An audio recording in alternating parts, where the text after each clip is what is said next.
Well, hey everybody. So thanks for being on the show. Would you like to introduce yourself, kind of talk about how you started in the Air Force? Yeah, my name is Abel Barrientes. I'm a retired Air Force Major General, and I retired almost 3 years ago in April of 2018 after 36 years in the Air Force. I had after I graduated high school, I came from Texas. I grew up in San Antonio, Texas, and I went to the Air Force Academy. Spent 4 years there. Graduated in 1982, and then went into flying. Went to pilot training for a year, and then went into flying. And 36 years later, very nice. Retired with 2 stars. Because you started off flying. Did you start off flying kind of the bigger cargo planes? No. So the first airplanes I flew were there was an airplane that was active then. It was called a T-39 Sabreliner. Okay. And it was basically a business jet. Yeah. That we took generals and congressmen and stuff from D.C. or all over the United States. Right. So basically, it was a VIP transport. Gotcha. So I did that for 3 years, and then from that airplane, they were retiring that airplane, and we transitioned to a Learjet. That was through the 80s? That was beginning of the 80s, 82 to 86. Okay. So 83 to 86. So a year and a half on that T-39 Sabreliner, and then a year and a half on the Learjet. In Colorado Springs, I went back to Colorado Springs to fly that, and then I got stationed out here at Travis, where I flew the C-5. Okay. So, because Colorado Springs is where the Air Force Academy is. Correct. Okay, yep. So have you been back kind of recently? Yeah, numerous times. Okay. Yeah, I mean, it's I'm trying to think when the last time I was there. But yes, I've been back a lot. Okay, so what do you think the biggest differences are between kind of school back in the 80s for the Air Force Academy and kind of school today? From what I observed, it's a little, you have to change, we change with the times, right? So, I don't want to say, we're all going to say, hey, it was back in the day, right? So that's the thing we say, but it's true, but society has changed, right? We've progressed and we've become more progressive in areas, and so has the Air Force Academy. So what I see is, from the Air Force Academy is it's just different. It's not good or bad. Right. It's different in that it seems a little bit less I'm not going to say disciplined, right? But not as strict. Let me just put it that way, as it was when I was there. It seems like overall society has taken that kind of curve, right. Moving into that more progressive, yes, right. Yeah, and they're part of society, right? Mm-hmm, of course. And so they're going to reflect, and the kids are going to reflect the society at large, and that's what we do. So. I'm sure there's more kind of people of color, more, women moving into the Air Force Academy compared to how it was before. Right, so when I graduated, I was one of 32 Latino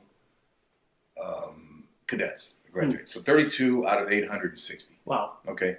Now it's coming up. So now it's more like 10 to 13%, I think. Okay. So we're coming up back to what it should be. Right. In terms of representing the actual population. Okay. Yeah. Gotcha. Because we moved into Desert Storm into the 90s. Correct? Yes. So did you have a role in? Yeah. So I spent 7 years on active duty. So you go to the Air Force Academy, you owe the Air Force 5 years then. Okay. If you go to pilot training then, you extended that 2 more years. Or 1 more year. Mm-hmm. So 1 year of pilot training, and then 6 years of commitment is what I owed the Air Force. Right. Of my time for educating me and then sending me to pilot training. So that's then. Now it's 10 years after pilot training. Wow. So it's a much bigger commitment. But then it was 7 years total. I spent those 7 years in the Air Force active duty, and then at the time the airlines were hiring gangbusters. I never thought I'd get out of the Air Force and become an airline pilot. I mean, that just was never in my goal. That was not one of my goals to be an airline pilot. It was just to be in the Air Force as a pilot, which is great. And so I couldn't pass it up. It was too good to pass up in terms of the lifestyle of an airline pilot, but I didn't want to give up the Air Force, so I transitioned to the Air Force Reserve. Gotcha. Okay. As a captain, I was a captain, and then the next 29 years in the reserve, moving up. Kind of looking back on your career, during Desert Storm, were you flying at the time, or were Yeah. you? So 7 years after pilot training was '89. Okay. Yeah. So I got out in November of '89. Okay.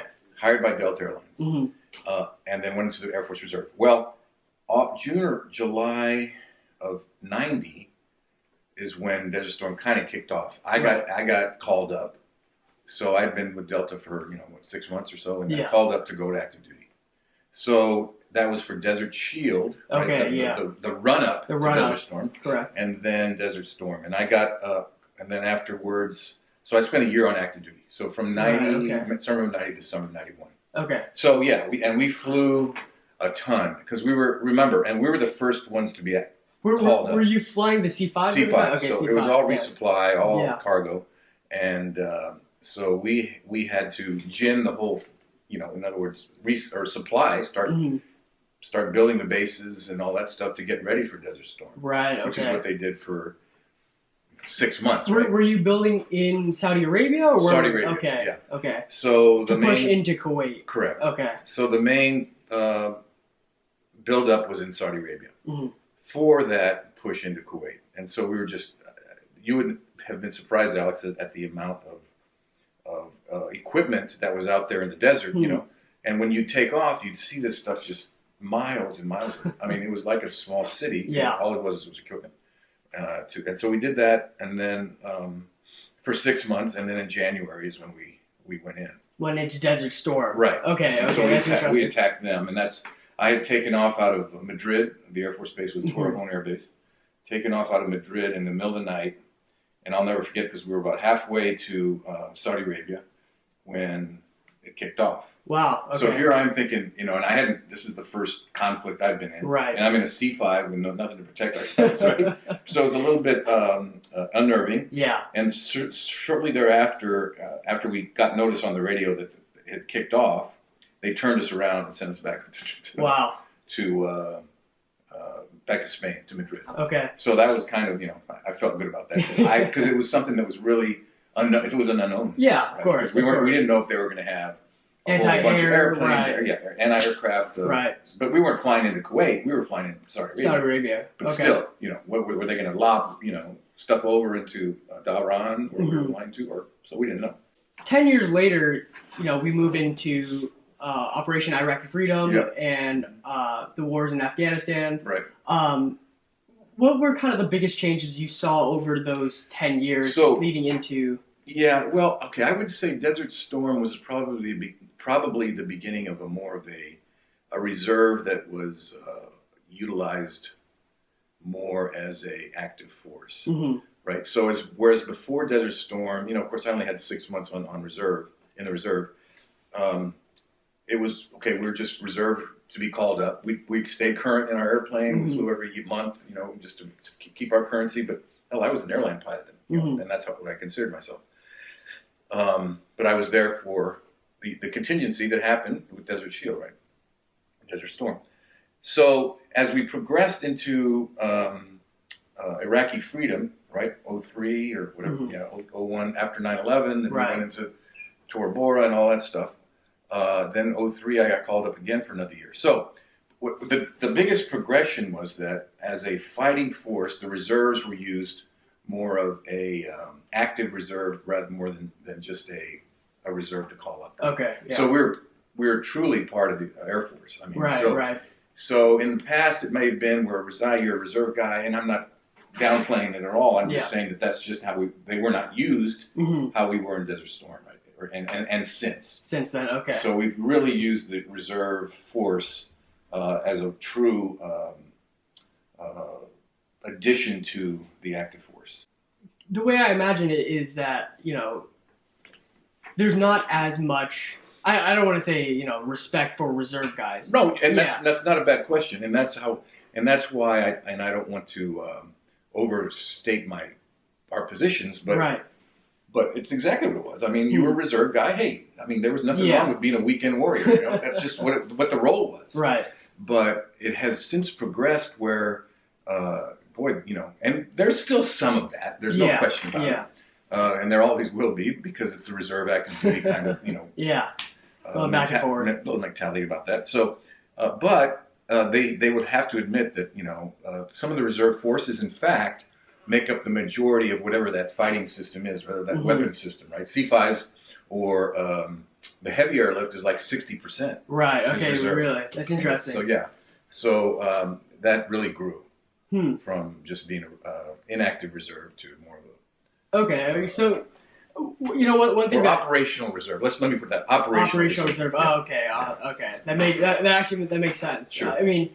I remember when you got your kind of first star and then became was it a full general, or what was the rank? No, okay, so the stars are you're a colonel, okay, and then your first star is a brigadier general. Brigadier general. And second star is a major general. Okay. And it's 4 stars is the top, right? Right. There's a lieutenant general and there's general. Okay.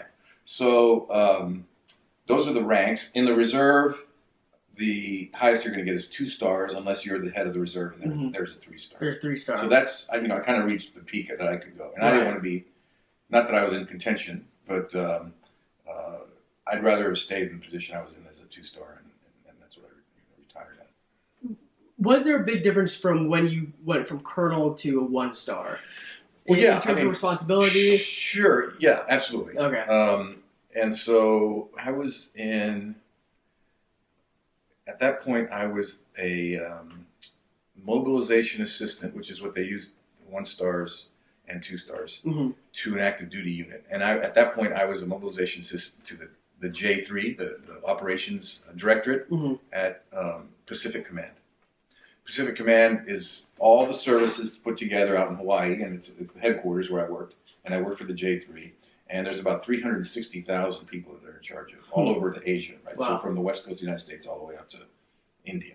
Wow. Okay, so we cover all those countries and all the personnel that we have working and deployed. Yeah. So, yeah, the responsibility was huge. Yeah. And it's a big difference.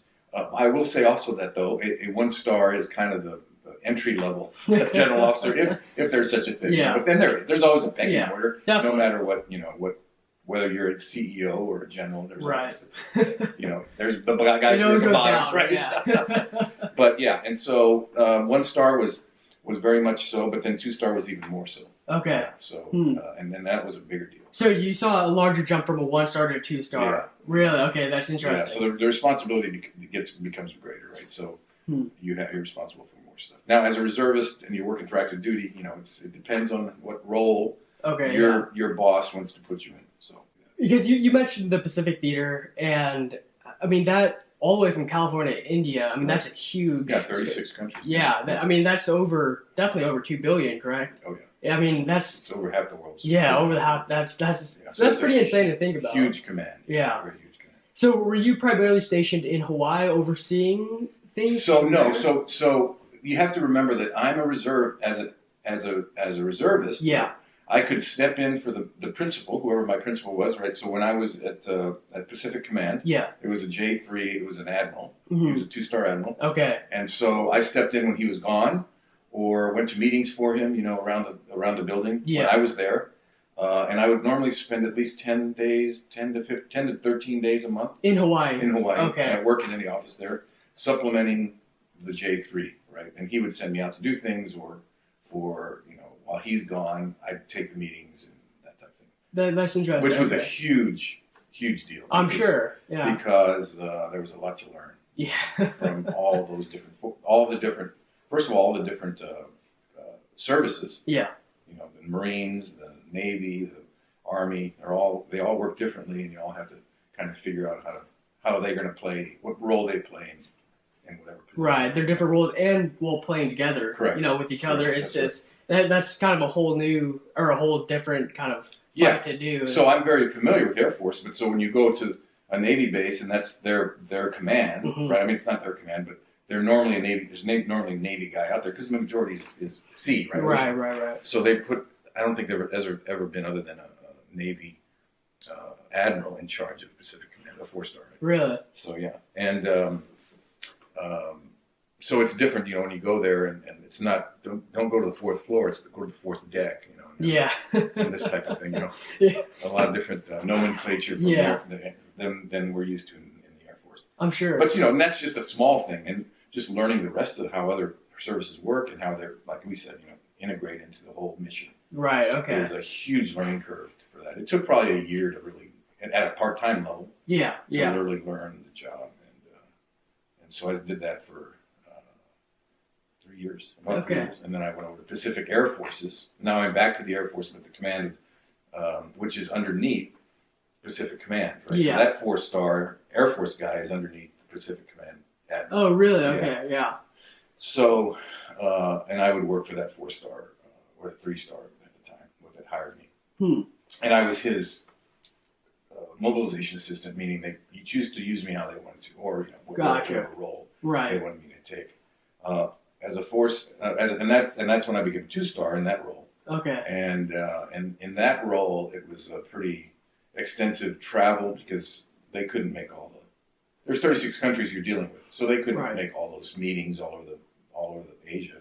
So they would send me a lot of times to go to represent the command with other Air Force from Thailand, to Vietnam, to Sri Lanka, to just all over Asia. Yeah.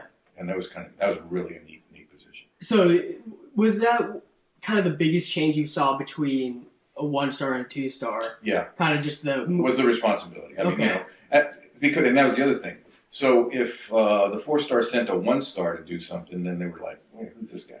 Right? I mean, right. But that's really how they thought of it. Yeah. So once you got a 2-star, you really had some juice, right? Okay, so yeah. I said, okay, that's fine. He's running the delegation. That's great. Okay, yeah. So, and that's how it works. I mean, it's a pecking order. Right. And so other countries are very much more aware. A lot of them are more sensitive to the protocol of the higher ranking general. That's very interesting. Yeah. Okay. And it depends on the country. But it was very interesting to work with all those different nations. Yeah, because I'm sure, talking about the different ways our military branches work, looking at other militaries, other countries, right. That's a whole different system, And so people are people, and we understand that.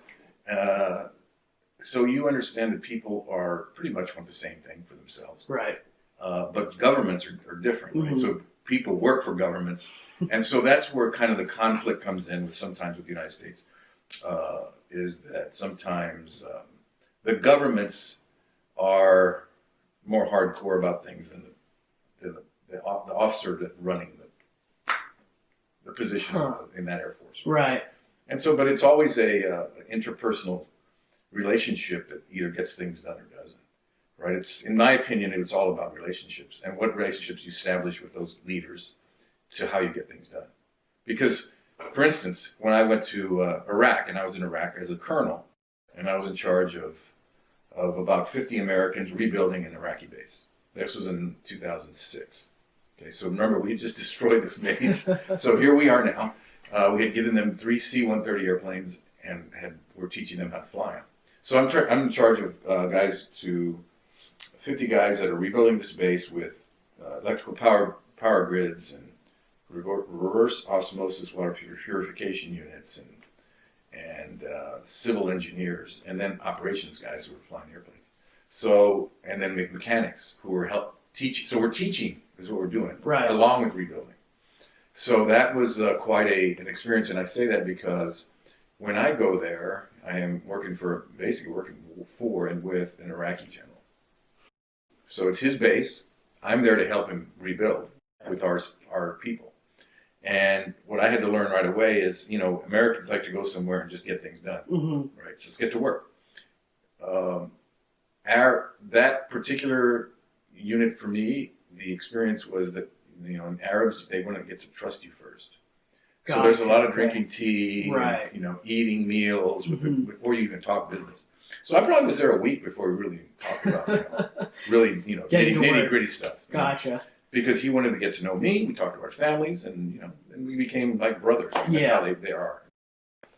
So that was an interesting development. And there was other things about culture that for instance, we had mechanics that were teaching their mechanics how to fix the C-130. Okay. Work on the C-130.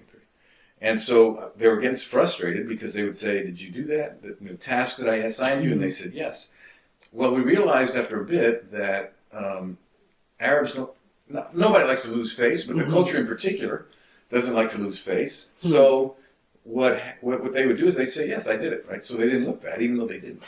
So the workaround was kind of, well, look, why don't you ask them to show you what they did instead of directly putting them in a bad light. Just say, hey, just show me what you've done, and then work from there. And so that worked. That worked. That seemed to work. Hell, that was a lot better. It's kind of adjusting to the culture. Correct. Okay. That's correct. Exactly what it is. And so a lot of times, if you don't do your research into the cultures you work with, you fail because of those little things. Crossing your legs with your soles of your foot showing, that's not cool. Really? Okay. There's small cultural things. It's an insult. Like that. Okay. So things like that. Yeah. And that was really interesting to. Well, was that your second deployment? Was that first? Well, that was my third deployment, really. Okay. I deployed, as a flyer in Desert Storm for a year. As a flyer again, as a squadron commander, in Iraqi Freedom. So that was another year. What year was that? 03, 04 is when we did that. Right? Okay, yeah. And then I think in 05 I went to Spain to help with the aircraft.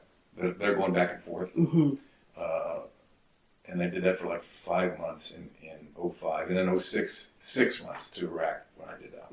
So there was, and see the thing about the C5, you don't deploy the C5 because it's such a big weapon system. Right? It has to be based probably in the U.S. So you go out there, do your thing, and come back. So I'd be gone, for instance, both of the first two deployments, 3 or 4 weeks, and then home for a week, and then go on, go do it again. That's interesting. So that was a little better than just being gone. For a super long period of time. Sure. Yeah. Now the deployment into Iraq when I did that was 6 months straight. Straight out. Okay. Yeah. Yeah. So, but it was all good.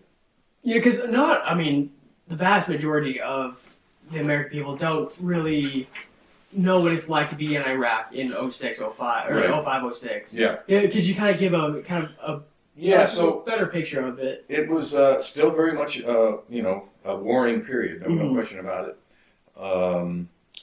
But it was just, it's hard to describe, and I can give you my point of view in terms of what it meant to me, because this is what truly, you work, right? You learn your whole career, you train to go to war. I mean, that's really what you were doing. And so it was kind of a great experience in terms of putting all out that I learned together into applying it, in a no shit situation. Not to say that we was any time in danger. Right. Although there was a couple of mortar attacks that came pretty, within 20 feet of the building. Wow. So other than that, we flew, and so, but it was still very much a Wild West in terms of if you weren't on a base, you didn't go off base very much. Really? Outside the wire. Huh. So if you went outside the wire, I ended up having to go downtown Baghdad, which is 30 miles away. Right. And so we would usually call in some helicopters, and they'd take my team downtown. And that could get hairy at times. Right. But it was just exciting. Were you moving in convoys, or were you using the helicopters too? So we used helicopters because they had, when I was there, they had this vehicle called the, what did they call it? The Rhino. Okay. And the Rhino, it looked like a Winnebago with all armored up. Okay, so if you can imagine a Winnebago armored up and then going through the highway of death to go downtown, that didn't appeal to me. Yeah. So I had established a relationship with Blackwater. And those guys that flew those helicopters, because they were security for the State Department. Okay. So were they protecting the embassies and stuff? Correct. Okay. That's correct. And the embassies in particular, that was the State Department. Right. So they were using our ramp, the Iraqi ramp, to set up their helicopters, and so he owed me, and it was one of those things where you truly. Kind of who you know. Yeah, who you know, or what what did you do for me? And hey, why don't you help me out now? So I'd call him up, and the guy would say, we're free tomorrow. We'll take you downtown. So they'd pick us up, which was really nice. Yeah. Normally you had to go to a helicopter staging area. it's like an airline, small airline type of thing, which was a pain. Yeah. I mean, and set it up that way, but these guys would just come right up, pick us up, right on our ramp. It was really nice. Really, that's interesting. So that was interesting to do. Yeah. And that was 05, 06 kind of time that period? was 06. 06, okay, 06, yes. okay. I was there from the summer all the way to November, December. So I remember, I think it was a few years back, but you said that there's a picture of you hitting golf balls off the top of Saddam's palace. Right. So a couple of the palaces they took over. Right. He had a bunch of palaces in Baghdad, in and around Baghdad. And so one of them they took over as headquarters. And so outside he had a big pond, and so they had and there's a picture out there somewhere of me hitting golf balls with all my armor stuff on and hitting golf balls, which was kind of fun. That's interesting. I mean, what was his kind of like living situation like before the war? I mean, because he had these huge big beautiful palaces. Yeah, I mean, they're really beautiful. In fact, I have a big piece of marble downstairs that Kathy uses as a cheese board that I got from the Victory Over America Palace that had not been completed. But this thing we bombed the hell out of it. Yeah, right. And so when we toured it one day, I just took a big piece of marble. Yeah. I have it downstairs. But no, I mean, they're grandiose. I'm sure. Structures with marble. And water all around, and and there was several just around Baghdad. Okay, yeah. I mean, he was just a tyrant that used the money for himself, pretty much. Yeah, I mean, that's because not a lot of people know about kind of the history behind the whole Iraq War leading up to it, right. with 9/11. Yep. And I mean, there's a lot of politics that goes behind, and a lot of debate whether we should have been there or not. Sure. But kind of looking at Desert Storm and Desert Shield, I mean, it was pretty apparent for that war, at least, that we were the good guys helping Kuwait. I mean, Saddam was pushing in, trying to take their oil fields. And after he moved into Kuwait. Okay, yeah. So that was, pretty easy. Yeah. Easy kill, right? Yeah. Now, you can argue whether we should have gone all the way to Baghdad or not, but that wasn't the goal. So that's not what we did. That's not what President Bush wanted to do. He just wanted to make sure he drove Saddam out of Kuwait, and he accomplished that. So, kind of switching theaters of war, a big topic in the news is one, China, and then two, North Korea in the Pacific. And you were part of the Pacific theater towards the end of your career. Yep. And I mean, China's doing their String of Pearls initiative, going into South China Sea. East China Sea, yeah. Both South China Sea, East China Sea. What are your kind of thoughts on, China's process and what should be the United States' response to those kind of aggressive tactics? Sure, and we should always have a response, right? You can't let them get away with something with no response. Right. That can't happen. In fact, when they're doing this String of Pearls, as you call it, these islands that are built out of a shoal. Right? Yeah. A shoal being just a sandbar, basically. And now there's a 2-mile runway. And a base. And then China's claiming that territory for themselves. Yeah. So what we had, it's freedom of navigation, right? So we, as the United States, would say, look, we have to have freedom of navigation in these waters. And so we always, without saying too much, so we never let them restrict us from those waters. Right. Okay. Even though they may claim them, internationally, that was never approved or is it sanctioned by correct. So, but China is a tough actor. They really are, and that's the way they. The other thing they do, and they've been doing it for years, is sinking money into very poor countries in Africa, some parts of Asia. And then when they ask for payment for whatever they do, whether they've built a port, or a runway or a building, they'll ask for repayment. And when they can't get repayment, then they just take over. Yeah. So that's how they encroach on these countries, these poor countries in particular. They throw money into the situation, so they're a bad actor, in my opinion. I mean, it's pretty clear from that. One, they have a plan, their 100-year plan, sure. To try to become the world's superpower, to kind of almost dethrone the United States. Right. And this is one of the ways to push into Africa, and use the sea passage ways to expand their economy. Right.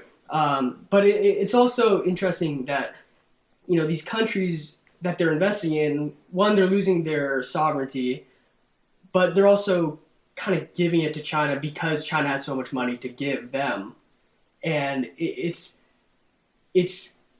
kind of scary to think of what China wants to do with those countries in the future. Sure. Yeah. And then the world's their oyster, right? I mean, yeah.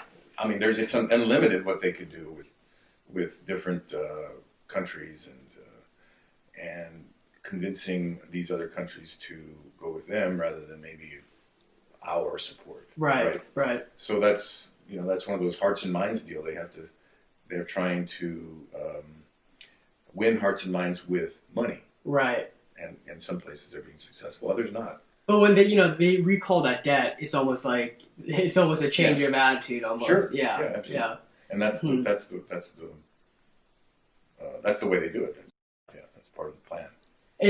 Kind of another topic in that region is North Korea. Mm-hmm. I mean, that's been on. It's almost become like a meme almost. Right. Sure. With today's society with Kim Jong-un. Yeah. Yeah. I mean, what are your? Because I have a lot of friends who, you know, they question whether Korea will unify in the next 100 years or so with it, or even in the near future. I mean, kind of it's hard to think about the process that would go behind it and how the United States would respond to kind of opening up to North Korea almost. Well, you know, I think the president tried to do that earlier in his administration, or in his tenure. Mm-hmm. Not with mixed success, I think. You know, there's nothing wrong with reaching out and seeing if he can make something work. It didn't, he had some success, rather than making them just out to be well, I shouldn't say that. They're just, he reached out and had some success. I don't think, and it's just that is a tough that family, the Kim family, is just a tough one to work with, and I'm sure they had their cycle of provocation, and you pretty much could tell when the next cycle was going to be, because his father was actually more predictable. Mm-hmm. Kim Jong-un is less so. That's interesting because I was watching this. I think it was a political analyst video about the Kims, and it's almost like the North Korean people are just as much hostages as the Kim family are hostages to them. Because if they give up power, they're most likely going to be killed by the North Koreans. Right. And the North Koreans are likely to be killed by the Kim family if they kind of... So in my opinion, it's all about the power and control. So the provocations are going to only go so far before... I mean, in other words, there's never going to be in my opinion, there won't be an all-out attack because he would last, I don't know, not very long. Not let's very just long, say that. yeah. So he'd be given up power, so that will never happen, right? Yeah. He'll always have a saber rattling, in my opinion, but he'll never cross that line because if he does, he loses control, and he will lose. Right. Now, if you throw China in the mix, that's a different story. Yeah. Right? So that's a whole different ballgame. So I think that China likes to have that buffer in between. No, right. South and China, yeah. So they don't like it very much when the government in North Korea really does a lot of saber rattling because it kind of destabilizes that region. Okay, yeah. And China doesn't want to work with the United States either. We don't want to work. That's So they have this buffer there that they use if they can, and if they can control Kim to the max extent they do.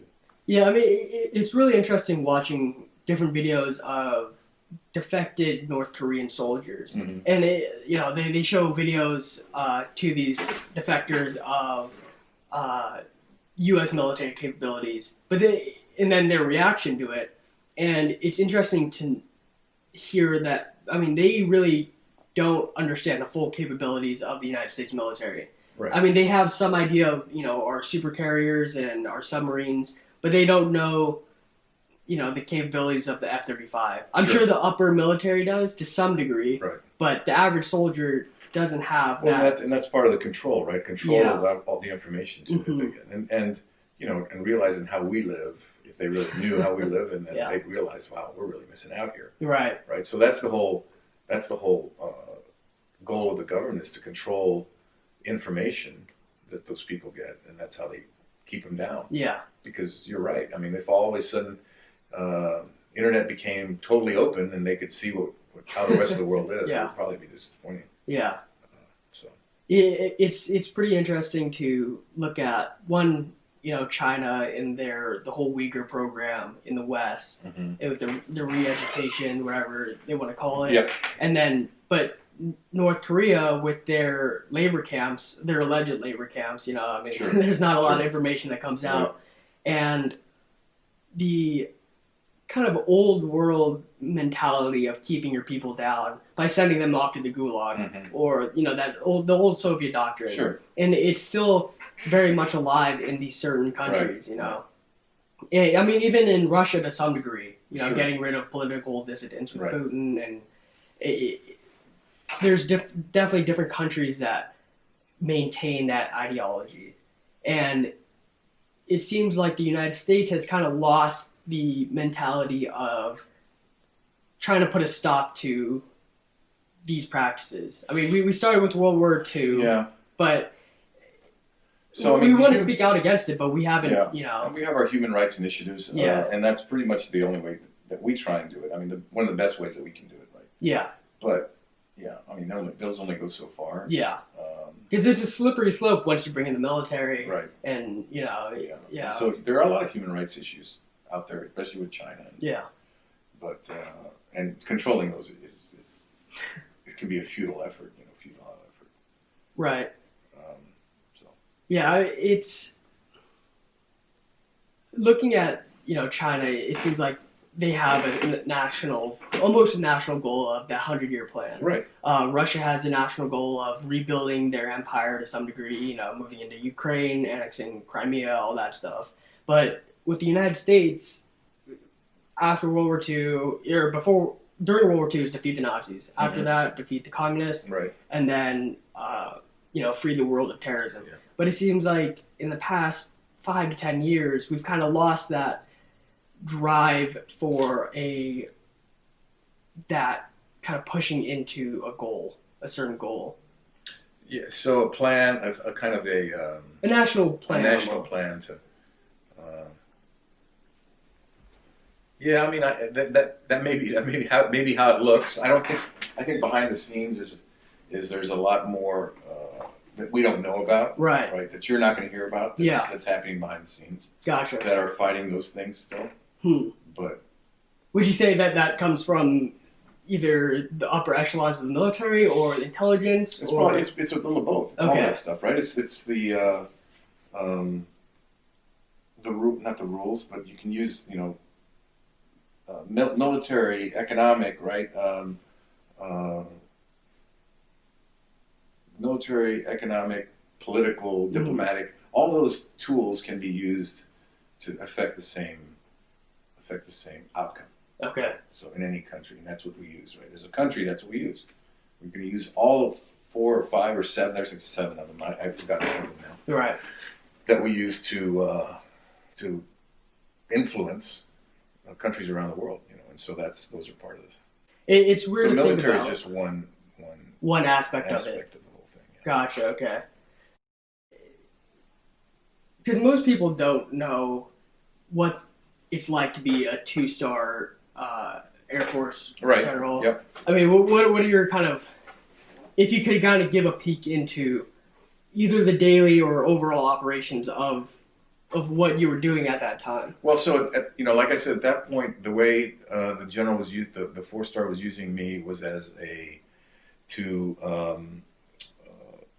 representative all over Asia. So I would go to Dhaka, so Bangladesh, okay?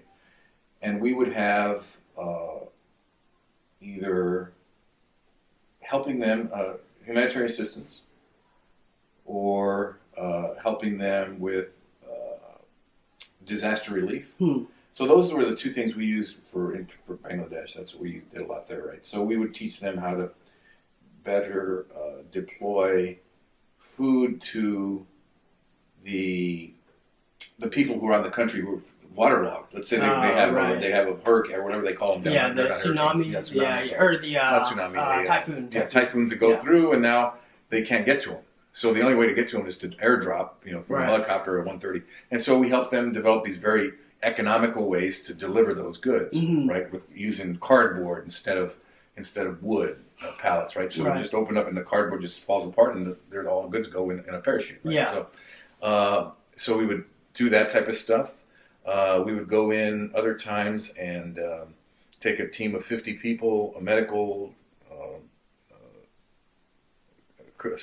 engineers, the medical people, dental, medical people, and then you'd have engineers that help. So what you do is you go in parts of Sri Lanka, you go up to the hills, and you would rebuild a medical hospital, rebuild a school, rebuild a university, and not something like you and I may think of. So their hospital may be, bigger, smaller than your house. And it's just those type of little things that we can do. And then you bring in people, and you get the dentist to come in, and they get 500, 600, 2,000 people come in, and they look at their teeth, and they pull, they help them out, or they fix their eyes or you have a medical tech that comes in, and they haven't been able to do a laser keratotomy, right? Because their machine broke, and the tech will come in, and he'll look at the machine and say, "Oh, here, 25-cent piece, put it in, boom." It works now, right? So they haven't. This is the type of thing that we do. The military doesn't get much credit for it, with a lot of humanitarian assistance overseas. Yeah, that is a big thing. It's huge. Yeah, the United States. Well, the regular people don't really think about how much. Don't, right. Yeah, and we're not just used, as a use of force. It's always a lot of humanitarian assistance, disaster relief. Right. The military is used to implement it. Yeah. So in countries that aren't active war zones. Correct. Yeah. So anyway, that's really kind of a neat thing to know about what we did, or what we still do all over the world. Yeah. But those are the kind of things I would get involved in. Or we would have Air Force to Air Force talks, and we'd have a delegation from Vietnam, and my delegation, and we would sit down and figure out, okay, how can we work together, and how can we get you? Yeah. And a lot of that is tell them that we're here for you. So you have an alternative to Russian or Chinese. Right. Help, right? Almost as a counter to. Correct, right? So yeah, a lot of Russian and Chinese have something that's attached to that, right? So I'll give you this if you do this for me, or that type, or I'll give you this, and then eventually I'm gonna end up owning it, like some of the Chinese do, right, in their situation. But and whereas we don't have those kind of strings attached, I guess, as much, I should say. Maybe I should say as much. Right. But no, we don't deal like that. And so if we can get them to kind of look at us more for help than these other countries, then we're better off. And they're better off too, I think. It's kind of weird to look at. I mean, because you mentioned Vietnam, and 40 years ago or so, we're completely at war with North Vietnam, and then we kind of pulled out and withdrew. But now we're in open political talks, open military talks with them, with almost kind of becoming pseudo allies with them. Yeah. And a big part of it is as a counter to China. Sure. But it's interesting to see that change in kind of relationship. Right, absolutely. No, it's good. And if you think about it, so when I was meeting with the Vietnamese delegation, in the back of my mind, I'm thinking, wow, and then, or he'd ask for a particular thing, because they want things too, right? They want things from the U.S. I would say, wow, can you imagine? I couldn't imagine 40 years ago you asking for something like that. So, I mean, that's how far the relationship has come. And with Vietnam, it's recent. It's not been 40 years. It's more, the relationship with them has developed more in the past 15 years. 15 years, really? 10, 15 years, yeah. That's or even less. So we really have reached out with the Vietnamese, which is kind of nice. Now, as far as I'm concerned, that's what I know. Yeah. That's what I saw. And so it was interesting with those gentlemen. And it's interesting to look at, the different takes that each president has with the approaches for these countries. Mm-hmm. I mean, one president will be completely different than another when it comes to Iran or whether it comes to North Korea. Right. Say, and that kind of fluctuation, I don't know if is good or bad for general operations, or if it even matters for general operations within the military. I mean, kind of, what are your thoughts on that change of administration? Because Biden may have a whole different take than Trump. Sure. For certain countries. You know, as a military person, you know, you follow the orders that you're given from your commander in chief, and that's not a problem. I don't foresee a problem. I don't think that there was a problem.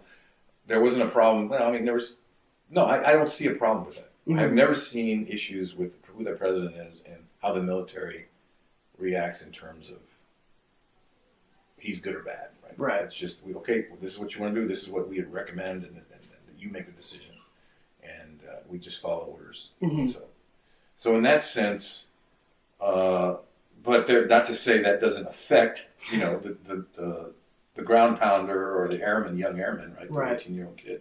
Because it does, right? If we go into conflict, guess who makes those runs to the, you know, to the conflict zone? It's the young guys, right? Right. For the most part. You know, those guys who are the leaders aren't necessarily always the ones that are being sent in. They're leading, but they're not the fighters. Yeah. So, I mean, it really is directly impacting the young guys. So, yeah, in a sense, you know, like I said, we follow orders. The president's wants and needs are followed, and they have some effect. I'm not going to say they don't. Yeah. But it's just whatever the administration, their focus is, right? So have you seen a big change between, you know, Bush, Obama, Trump, or has it been pretty consistent with military operations and military personality? Well, I would say that there is a different, because some presidents, you know, emphasize the military more than others. Right. So there's a benefit for the military individuals and more under some administrations than others. But as a whole, I wouldn't say it's been negative under such and such and gotcha. And you know, I wouldn't want to say that. But no, I don't think as a whole it's, you know. Okay. It's to the young GI, other than the guy who has to fight the war. Right. You know, it's not, and that's a big issue too, right? If there's a war and guys are getting, you know, going into to fight and getting killed, that's a big issue, right? Yeah. That's a big deal. And you know, I think that the President Trump is taking us out of these wars. So he's kind of pulling us out. Yeah. It changed of pace compared to other. Okay. Right. Yeah. So another kind of changing of topics, another kind of big thing that's come up in the news is the prospect of aliens and UFOs, that whole kind of thing.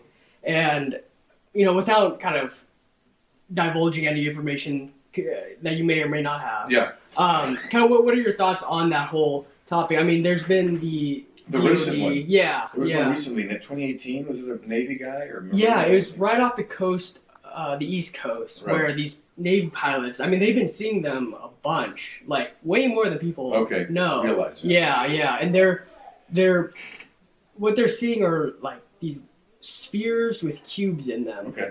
And they're going incredibly fast. Yeah. They can do all the crazy maneuvers.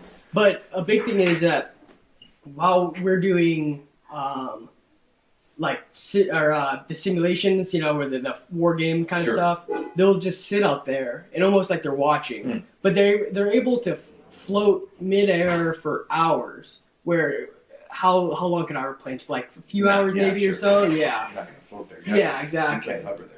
Right? And then, I mean, the biggest one was with Commander Fravor in 2004 off the coast of San Diego. Is that the one that were really quick? Yeah, exactly. And he was the one that he saw it. They saw on the radar for a while, and then they sent him out there with a backup pilot or two planes, and then he was circling it, flew down, and then cut across to kind of I've seen that guy. Yeah, exactly. And he said it was like a 40-foot long tic tac almost. Yes, tic tac. Yeah, and it just took off flying. Crazy. No, I can honestly say I have never seen anything that I questioned. Right, when you flew. Okay. When I was flying. Yeah. And I've got 20,000 hours of flying time. A lot of it overseas, over oceans, So a lot of time to just look out there. And I'm not dismissing it. Yeah. I'm just saying I've never seen it. Right. I've seen some cool stuff out there. The stars and the up in the northern lights up in the north part of the world. But I've never seen anything, so I don't have much to talk about. I mean, I'm not dismissing it at all. I'm just saying I've never seen that. So nor have I talked to a lot of guys who have. Right. So from your kind of an analytical part of your brain, what would you kind of make of one? These are the top guys talking about it. Sure. And should we believe them? Obviously, because they're naval pilots. Yeah. But I mean, look, you have to believe what they saw. I mean, right? And it's just hard. It's hard for all of us to fathom. Yeah. But I don't have any problem believing what they said. It's just out of my mind to imagine what it is. To be able to comprehend it almost. Comprehend what it is. Right? Yeah. And how can something do what he said it did, right? Yeah. It was like some crazy speed that would just... Yeah. I mean, it was... Because it was interesting hearing the whole story of... It was the USS Nimitz and the USS Princeton. Mm-hmm. And the Princeton was the cruiser that had the Spy 1 radar system best at the time. Yeah. And they were seeing all these different radar tracks that they would come down from space within probably 15,000 miles per hour. Something crazy. Yeah. And then they would instantly stop right above and then maybe kind of coast southward. Yeah. And then they never had pilots in the air until that day when they sent them out. And then I think there were 3 or 4 different planes that would see these objects kind of flying. So it really blows my mind to think about. One, these are our top pilots seeing these things. Exactly. They have more to lose to lie about it than and to see them talk about it, that they're being outflown by these objects. Sure. And one, we have no idea who they are, because if it was Russia or China, we'd probably be speaking Russian or Chinese by now. Yeah, probably. Yeah. So it's kind of, one, what are they? Are they aliens? Are they other dimensional beings? Sure. The possibilities are completely endless with, Yeah, no, I agree. And I just, it's unfathomable to me. Yeah. So, it's hard to imagine. Yeah.